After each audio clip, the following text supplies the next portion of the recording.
जी guys अस्सलाम वालेकुम। तो इस वक्त मैं एयरपोर्ट पे आ गया हूँ। तो तकरीबन 1 घंटे के बाद मेरी फ़्लाइट है लाहौर टू कराची। अब यह है कि फ़्लाइट के बारे में थोड़ा सा आपको बता दूँ कि अगर आपने लाहौर टू कराची ट्रैवल करना है तो टिकट जो है ना बहुत ज़्यादा एक्सपेंसिव नहीं है आजकल। तकरीबन 5,000 की टिकट मिल रही है, बट 5,000 की टिकट विदाउट लगेज है। और अगर आपने लगेज वाली लेनी है 20 kg लगेज वाली, तकरीबन 6,000 की मिल रही है। और अगर आपने 40 kg लगेज वाली टिकट लेनी है तो तकरीबन 7,000 की है। तो मैंने 40 kg लगेज वाली टिकट ली थी और मुझे मेरा सामान फिर भी 7-8 तकरीबन 10 kg ज़्यादा था, अराउंड 50 kg था। तो मुझे ये था कि शायद जो सा ना वो मुझे लगेज में तंग ना करें या प्रॉब्लम ना करें। तो ये है कि अल्हम्दुलिल्लाह लगेज की वजह से उन्होंने कोई प्रॉब्लम नहीं की। 10 kg मेरा एक्स्ट्रा था, टोटल 50 था। तो फिर भी जो सा ना वो कोई इशू नहीं हुआ।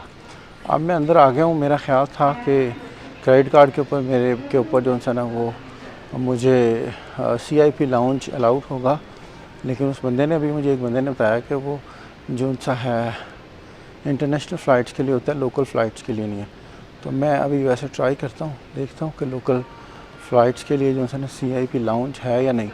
लेकिन ये अगर आपको CIP लाउंज अवेल करना है फैसिलिटी, तो उसकी 580 रुपये जो है ना वो फ़ीस चार्ज कर रहे हैं।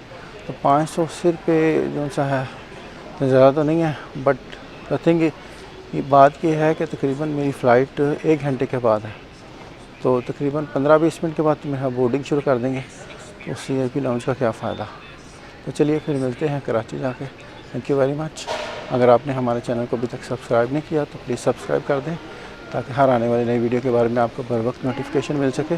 और मैं टूर के बारे में तमाम जो है ना कॉस्टिंग रिलेटेड चीज़ें आप लोगों से शेयर करता रहूँगा, ताकि अगर किसी और ने अपना टूर प्लान करना है और लाहौर और या पाकिस्तान से सऊदी अरब जाने के लिए वाया मालदीव या जॉर्जिया, तो वो इन वीडियोज़ को देख के अच्छे तरीके से अपना टूर प्लान कर सके। Thank you very much.